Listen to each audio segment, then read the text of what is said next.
Cristo es la palabra única de la Sagrada Escritura. Así que cuando hablamos de la Sagrada Escritura, la Biblia, tenemos que decir que ahí se encuentra la palabra de Dios, pero que esa palabra de Dios es Cristo. Hoy el tema del artículo 3, la Sagrada Escritura, dentro del tema de la revelación y las fuentes de la revelación, que como sabemos no solamente es la Sagrada Escritura, sino que también es la tradición de la Iglesia. De hecho, veremos que el Catecismo de la Iglesia Católica dice muy pocas cosas, además de lo que está dicho en el Concilio Vaticano II. En cuanto a lo que es la palabra de Dios, cómo hay que definirla, la inspiración, la verdad de las Sagradas Escrituras, con su interpretación, qué consecuencias tiene eso para la interpretación de la Sagrada Escritura dentro de la Iglesia Católica. Y ahí va a añadir algo que no está en el Concilio Vaticano II, pero que forma parte de la tradición de la Iglesia, los sentidos de la Escritura, en los que tradicionalmente se ha buscado interpretar las Sagradas Escrituras, junto con el canon, cómo se ha formado el canon de las Escrituras y la Sagrada Escritura, la importancia de la Sagrada Escritura en la vida de la Iglesia. Y el punto 2, la inspiración y la verdad de la Sagrada Escritura. Cristo, palabra única de la Sagrada Escritura.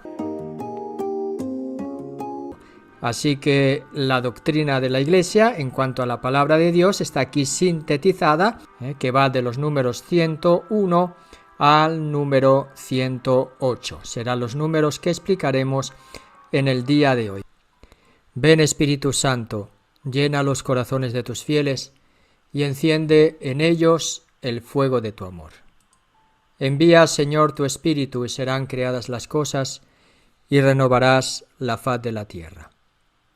Oh Dios, que has iluminado los corazones de tus fieles con la luz del Espíritu Santo, concédenos el saber obrar animados de este mismo Espíritu, para gustar siempre del bien y gozar siempre de su consuelo, por Jesucristo nuestro Señor.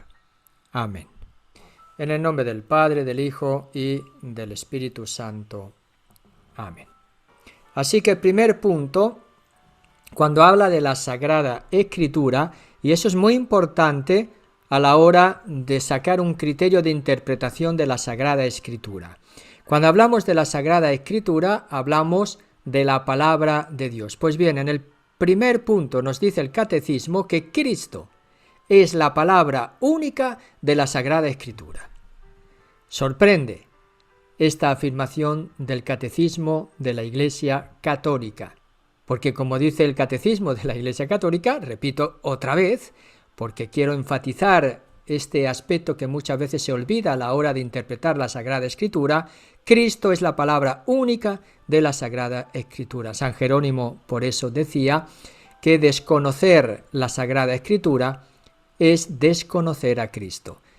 Y ya desde el libro de Génesis, Cristo es la palabra única de la Sagrada Escritura, y también en el Deuteronomio y el Levítico, y también en el Éxodo, y también en el libro de los Reyes y en los Salmos, y en los profetas, Cristo es la palabra única de toda la Escritura. Al ser la plenitud de la revelación, así es. La Sagrada Escritura tendrá esto una consecuencia a la hora de interpretar la Sagrada Escritura, y es que tenemos que encontrar a Cristo en cualquier libro que nosotros leamos de la Biblia. Dicho esto, en el 101 dice el Catecismo que en la condescendencia de su bondad, Dios, para revelarse a los hombres, les habla en palabras humanas. Me voy a parar aquí porque algunos pareciera que leen el Catecismo y se olvidan de lo que dice. Tanto que yo he escuchado a algunas personas cuando hacen algunas reflexiones, dicen, eso son palabras humanas, a nosotros lo que nos vale es la palabra de Dios. Dios, para revelarse, habla en palabras humanas. No sé si hay que repetirlo para que nos enteremos bien, para que no rechacemos las palabras humanas que hay en la Biblia a la hora de interpretarla y empecemos a decir y a interpretarlo de una forma inadecuada. Palabras humanas, eso va a tener sus consecuencias, a través de las cuales Dios habla, en las que Dios habla, pero tienen que ser humanas. Nosotros no entendemos otro lenguaje, no entendemos otro vocabulario, sino que esas palabras humanas. Por lo tanto, eso está significando, y ahí cita a la Dei Verbum número 13, que la palabra de Dios, expresada en lenguas humanas, en este caso evidentemente se está expresando en el hebreo, gran parte del Antiguo Testamento, la mayor parte, en griego, también parte más pequeña del Antiguo Testamento y todo el Nuevo Testamento que se escribió en griego. Por eso tenemos aquí que esa palabra de Dios, nos dice, está expresada en lenguas humanas. Ya sabemos cuáles son esas lenguas humanas en las que se ha expresado la palabra de Dios. La palabra de Dios no se ha expresado en español, ni en inglés. Lo tenemos que traducir después. La tendremos que traducir. Por eso la traducción intentamos que sea lo más cercana a esa lengua original. En ese sentido, dice, se hace semejante al lenguaje humano. Es lo que dice el número 101 aquí, Palabra de Dios en lenguas humanas. Y después va a poner esa analogía de la encarnación que usa la Dei Verbum, que dice, como la palabra del Eterno Padre, asumiendo nuestra débil condición humana, se hizo semejante a los hombres. También el Verbo de Dios se hizo carne, se hizo hombre. ¿Para qué? Para que nosotros pudiéramos ser hijos e hijas de Dios, para divinizarnos. Esa es la palabra usada en la patrología griega. Dios se hace hombre para nosotros divinizarnos, hacernos hijos e hijas de Dios. 101. Así que ya tenemos la revelación de Dios. No es una revelación mística incomprensible que habla un lenguaje para unos privilegiados, para que sea transmitido en un secretismo de unos pocos elegidos que solamente pueden entender ese lenguaje, sino que al ser palabra humana evidentemente se dirige a todos los seres humanos. 102 nos está diciendo así que a través de todas las palabras de la Sagrada Escritura, Dios nos está diciendo una sola palabra, o solo una palabra, su verbo único, en quien Él se da a conocer en plenitud. Y cita la carta a los Hebreos, capítulo 1, versículo 1-3. Así que hay alguien,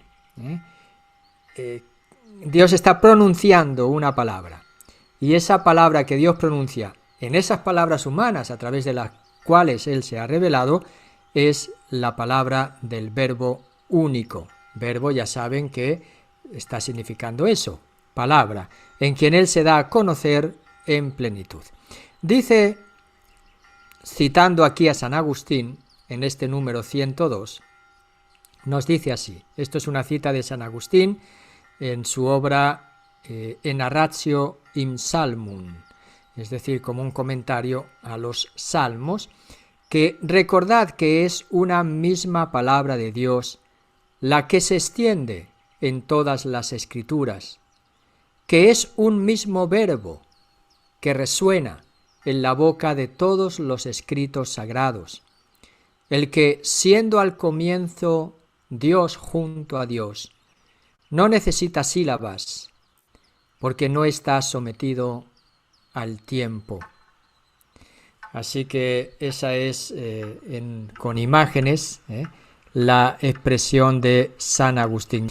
Bueno, espero que esté claro este número 102 también. Hay una única palabra que se transmite a través de estas palabras humanas, que es el verbo único, con la cita de San Y después veremos que esta palabra de Dios, al ser palabra de Dios en palabras humanas, pero es palabra auténtica de Dios, Dios es verdadero autor, la Iglesia venera, por lo tanto, las Sagradas Escrituras como palabra de Dios, y eso es lo que dice en el número 103, que por esta razón, por ser palabra de Dios, la Iglesia ha venerado siempre las divinas escrituras, como venera también el cuerpo del Señor.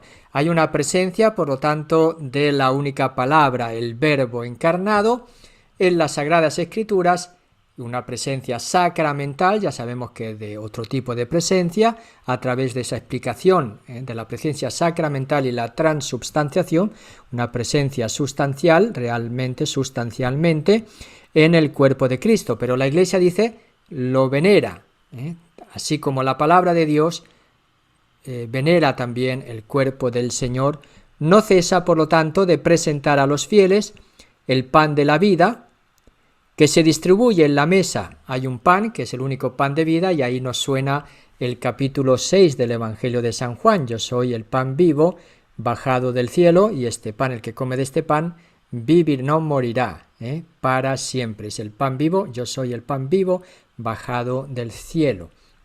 Es el pan que da la vida, que se distribuye en la mesa de la palabra de Dios. Ese mismo texto del Evangelio de San Juan, capítulo 6, habla de ese pan vivo bajado del cielo en el sentido de palabra de Dios, en el sentido de cuerpo de Cristo, de cuerpo eucarístico. Por eso dice que esa veneración es presentada a la comunidad de los fieles en una doble mesa, y esa es la mesa de la palabra de Dios y la palabra del cuerpo de Cristo. Y eso es lo que hacemos cuando celebramos la Eucaristía, ¿verdad? La Iglesia continuamente nos presenta en una misma mesa ese banquete doble, que es el banquete de la palabra y el banquete de la Eucaristía. Aquí lo tenemos explicado en el número 103 en el esquema, la mesa de la palabra y la mesa del cuerpo de Cristo es el pan de vida que nos presenta la Iglesia y nos lo presenta continuamente, sobre todo en la Eucaristía. Y ahí tenemos el 104, en el que finalmente se dice que en la Sagrada Escritura la Iglesia encuentra sin cesar su alimento y su fuerza. Dei Verbum 24, porque en ella no recibe solamente una palabra humana, a pesar de que la palabra de Dios ha sido escrita en el lenguaje humano, en palabras humanas. Cuando la Iglesia recibe esta palabra, se alimenta. No es que se alimenta físicamente, se alimenta espiritualmente, ya lo sabemos. Es distinto el alimento espiritual que el alimento físico. Y después os pondré una anécdota de unos que hablaban sobre, pero después la digo. Porque en ella no recibe solamente una palabra humana, sino que lo que es realmente es la palabra de Dios. Esa palabra de Dios no deja de ser tal por el hecho de que se recibe en palabras humanas. Después veremos por qué no deja de ser tal, y ahí entrará el concepto de la inspiración de la Sagrada Escritura. En los libros sagrados, el Padre que está en el cielo, sigue diciendo el Catecismo en el número 104, sale amorosamente al encuentro de sus hijos para conversar con ellos. Y esto, imagen que usa la Dei Verbum número 21 en estos libros sagrados, cuando nosotros lo leemos, ¿qué encontramos? Que Dios sale, que está en el cielo, viene a nuestro encuentro con su amor para conversar con nosotros. Esa expresión y esa imagen que usa es muy bonita en ese 104, y por eso, como palabra de Dios, es alimento y fuerza de la Iglesia y de todos sus miembros. Bueno, hasta aquí, digamos, la primera sección en la que se habla de Cristo como la única palabra única que se da en las Sagradas Escrituras, a través de esas palabras humanas, y al ser palabra de Dios, la Iglesia la venera, porque es presencia de Dios por medio de Jesucristo, la venera como así venera el cuerpo de Cristo, y no cesa de ofrecer este alimento en esta doble mesa. Y finalmente, por eso es alimento y fuerza de la Iglesia, porque es la palabra de Dios, donde Dios viene a conversar en su amor con cada uno de nosotros cuando nosotros nos acercamos a las Escrituras. Vamos ahora a pasar a este segundo punto, que es la inspiración y la verdad de la Sagrada Escritura. Es palabra de Dios porque es una palabra, aun si expresada en palabras humanas, inspirada. Y ahí veremos quiénes son los autores, porque vamos a ver que hay dos autores, pero dos autores unidos por esta realidad de la inspiración. De tal manera que se puede decir que Dios es el autor de la Sagrada Escritura, pero también se puede decir que los autores humanos son también realmente autores de la Sagrada Escritura, pero no escriben lo que ellos desean, sino que por la inspiración escriben solo y únicamente lo que Dios quiere que se escriba para nuestra salvación. Y ahí tenemos el concepto que desde la inspiración surge también la inerrancia de las Sagradas Escrituras. La inerrancia de las Sagradas Escrituras significa que lo que nos cuentan las Sagradas Escrituras es verdad, no es mentira. No se equivocan en lo que nos cuentan. Pero no se equivocan en qué. Veremos que hay una matización muy importante, que es en lo que se refiere a la salvación nuestra, a lo consignado en los libros para nuestra salvación. Puede haber errores geográficos, puede haber errores temporales, de fechas, de nombres, puede haber repetición, pero no hay error en cuanto a lo que se refiere a lo que se nos da para nuestra salvación. En resumen, es lo que dice este segundo punto del Catecismo de la Iglesia Católica refiriéndose a las Sagradas Escrituras y que vamos a leer desde los números 105 al 108. En primer lugar, 105 nos dice el Catecismo, y ahí viene la primera afirmación, que Dios es el autor de la Sagrada Escritura, diciendo que las verdades reveladas por Dios, que se contienen y manifiestan en la Sagrada Escritura, se consignaron por inspiración del Espíritu Santo.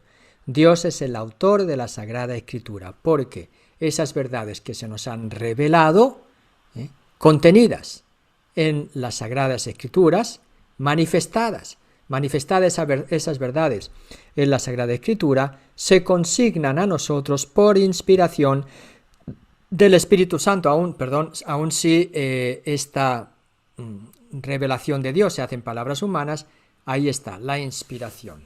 Dios actúa e inspira a los autores sagrados. Y así cita a la Dei Verbum 11 del Concilio Vaticano II, que dice: la Santa Madre Iglesia, según la fe de los apóstoles, reconoce que todos los libros del Antiguo y del Nuevo Testamento, todos los que nosotros conocemos, todos, ya veremos que eso es el canon bíblico, todos los libros, porque sabemos que la Biblia es un conjunto de varios libros, no es solamente un libro. Nosotros decimos la Biblia, pero Biblia significa eso, libros, entonces es un conjunto de libros. Dice la Santa Madre Iglesia, según la fe de los apóstoles, reconoce que todos, o sea que no hay ninguno, fuera de estos, no hay ninguno de estos libros que con todas sus partes, en todo lo que dicen, por lo tanto, son sagrados y canónicos. Canónicos está significando que son normativos, es la regla de nuestra fe. En cuanto que escritos por inspiración del Espíritu Santo, son sagrados y canónicos, norma para nuestra fe, por lo tanto, ¿por qué? Porque han sido inspirados por el Espíritu Santo. Y eso significa que tienen a Dios como autor. Si son inspirados, Dios los inspira, significa que Dios es autor de ellos. Y como tales, han sido confiados a la Iglesia. Por lo tanto, esa palabra que nosotros leemos en la Biblia, en las Sagradas Escrituras, es una palabra inspirada por Dios, escrita por autores humanos, pero inspirada por Dios. Otra manera, otra cosa es cómo Dios ha inspirado eso, o cómo ha hecho Dios para inspirar a esos autores. Eso ya forma parte de la reflexión teológica que nosotros no vamos a entrar, pero sí sabemos que han sido inspirados. Sabemos cómo no han sido inspirados.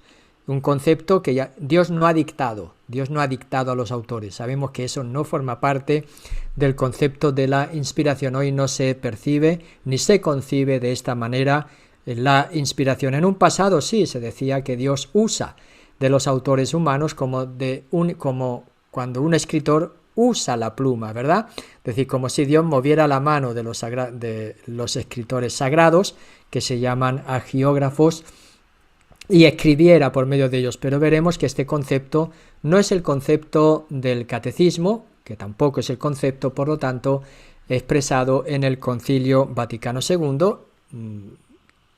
que viene expresado ahora como doctrina de la Iglesia Católica en este catecismo que estamos profundizando. Así que Dios es autor de las Escrituras.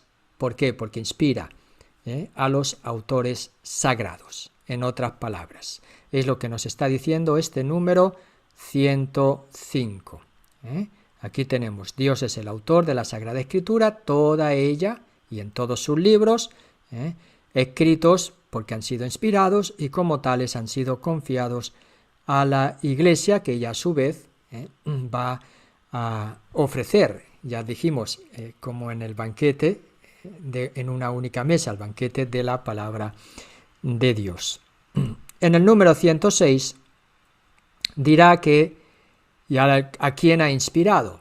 Ha inspirado a autores humanos, aquellos que han escrito los libros sagrados, porque evidentemente si son varios libros, cada libro tiene un autor distinto. La Biblia no ha sido escrito por un solo autor humano, sino que ha sido escrito por muchos autores humanos. 106. Dios ha inspirado a los autores humanos de los libros sagrados. En la composición de los libros sagrados, ahora cita Dei Verbum 11, Dios se valió de hombres elegidos que usaban de todas sus facultades y talentos. ¿Ven? Ya tenemos aquí que la inspiración no ha sido que esas personas han entrado en trance o en éxtasis. Se han suspendido sus facultades y talentos y Dios ha escrito por ellos los libros. No, ya nos está diciendo que así no es. Que en la inspiración Dios se valió, sí, de hombres elegidos, pero que estos hombres al escribir usaban de todas sus facultades y talentos. Por lo tanto, esa inspiración se da en su inteligencia, en sus talentos, en su manera de ir percibiendo como hombres de fe cómo Dios actúa en la historia de la humanidad, y eso para salvar a los seres humanos, y eso es lo que van a ir escribiendo los autores sagrados o agiógrafos. Permítanme que use esa palabra para que entre en sus oídos y se acostumbren a ella. Los autores sagrados, es decir, aquellos que han escrito los libros de las Sagradas Escrituras, se llaman agiógrafos. ¿Qué significa eso? Autores sagrados, escritores sagrados. Son una doble palabra, agios, grafos, escritura sagrada. Escritores sagrados, agiógrafos, autores sagrados, es lo mismo. De este modo, dice, obrando Dios en ellos y por ellos, si Dios inspira, Dios está actuando. Dios obra en ellos. Ejerce su acción, su amor, en este caso, en aquello que se llama con el carisma de la inspiración, en los hombres que van a escribir los libros sagrados. Actúa en ellos y por medio de ellos. En ese caso son causa instrumental, pero no como el escritor mueve su pluma, porque conservan sus facultades y talentos. Como verdaderos autores, entonces Dios en ellos y por ellos. Y aquí viene otra afirmación. Como verdaderos autores pusieron, ahí nos está diciendo que los hombres que escribieron esos libros son también verdaderos autores. Que no se nos escape. Dios es verdadero autor, es el autor de la Sagrada Escritura, pero los que escribieron los libros son también verdaderos autores porque no pierden sus cualidades humanas de facultades y talentos, pero escriben inspirados, y así es como Dios actúa en ellos y por ellos. Y a la hora de escribir ellos, como verdaderos autores también, pusieron por escrito, y ahora sí, no pusieron lo que ellos quisieron, sino todo y solo lo que Dios quería. Ellos al escribir, aún con sus plenas facultades, no ponen lo que ellos querían, sino que por ese carisma, dotados de ese carisma de la inspiración, han puesto todo y lo que Dios quería.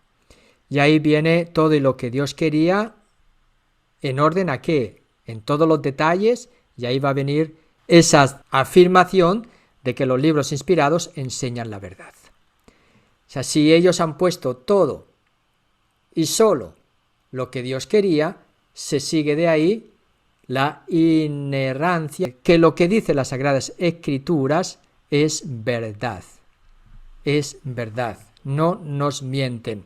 Pero ¿en qué no nos mienten? Y ahí está el detalle que muchos a veces olvidan también. Las Sagradas Escrituras no pueden equivocarse en lo que dicen. ¿En qué no pueden equivocarse? Pues vamos a verlo ahora. Lo dice el Concilio Vaticano II también. Dei Verbum 11 dice, como todo lo que afirman los agiógrafos, han visto que ya aparece aquí agiógrafos. ¿Quiénes son los agiógrafos? Los autores sagrados, ya lo hemos dicho, ¿verdad? Todo lo que afirman los agiógrafos o autores inspirados, lo afirma el Espíritu Santo, se sigue que los libros sagrados enseñan sólidamente, fielmente, y sin error, no hay error en lo que ellos afirman, pero ¿dónde? Si sin error, la verdad que Dios quiso consignar en dichos libros para salvación nuestra. Ahí está el detalle y el matiz que muchos olvidan. La inerrancia de la Biblia, es decir, que no se equivoca, que no puede errar, está en lo consignado para la salvación nuestra. En otras palabras, que en aquello que necesitamos para la salvación no hay error. Ahí está en la Biblia y no se puede equivocar porque ha sido escrito por Dios mismo, yo diría equipando a los autores sagrados, a los seres humanos que escribieron la Biblia con el don, con el carisma de la inspiración. Y ese carisma es el que nos hace entender que Dios ha actuado en ellos y por medio de ellos en lo que han escrito y por lo tanto no pueden errar en lo que respecta a la salvación nuestra. No me lo estoy inventando yo, pero estoy subrayando cosas porque a veces se olvidan este tipo de principios a la hora de interpretar la Biblia y algunos toman lo que no se puede equivocar o toman incluso algunas cosas al pie de la letra cuando no es lo más fundamental en lo que respecta para nuestra salvación. Y ahí es donde hay que descubrir. Después veremos en la interpretación lo que Dios quiso decir a través de esos seres humanos, descubriendo también lo que esos seres humanos quisieron comunicar. Eso será ya un criterio de interpretación de la Biblia. 108 finalmente, y yo acabo también ya esta exposición sobre la inspiración y la verdad de la Sagrada Escritura. ¿Qué es la Sagrada Escritura? ¿Quién se encuentra la palabra de Dios? La única palabra que es Cristo. ¿Y quién escribe? ¿Quiénes son los autores de la Sagrada Escritura? El autor es Dios, pero que al actuar por la inspiración, por y en seres humanos, también los seres humanos son autores que enseñan y que van a contarnos todo y solo lo que Dios quiso decirnos para nuestra salvación. Y concluye diciendo en el 108 que la religión o la fe cristiana no es una religión del libro, lo veremos, esto es muy importante. ¿Qué quiere decir que no es una religión del libro? No, no es del libro, sino de la palabra de Dios. Es la religión del Verbo encarnado.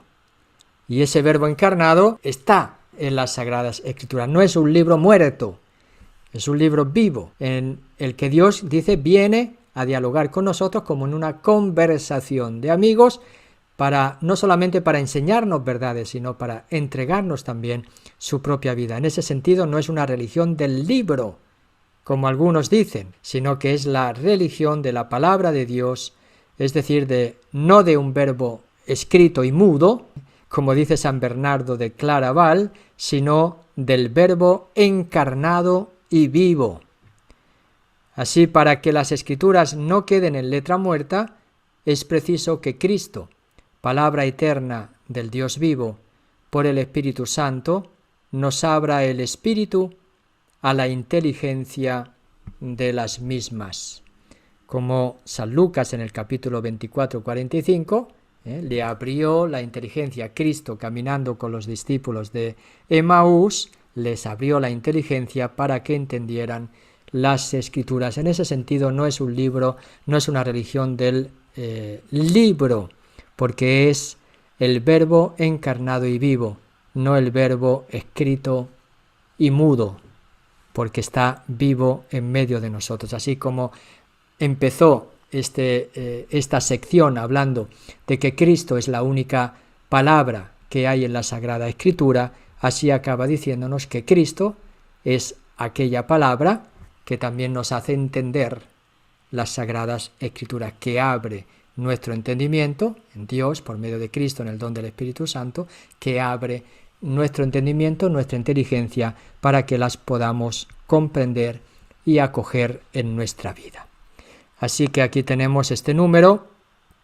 Después ya veremos en los números siguientes, como el Espíritu Santo es el intérprete de la Escritura, y a la hora de interpretarlo hay que interpretar las Sagradas Escrituras, hay que seguir varios criterios, y como en la tradición también se han desvelado esos 4 sentidos de las Sagradas Escrituras, que son 2, ¿verdad? El sentido literal y el sentido espiritual, que se subdivide en 3, sentido alegórico, moral y anagógico. Eso no lo dice la Dei Verbum, pero el Catecismo ha querido recoger esa gran tradición de la Iglesia, que está resumida en lo que dice San Agustín, pero eso ya lo veremos la semana que viene, ¿verdad?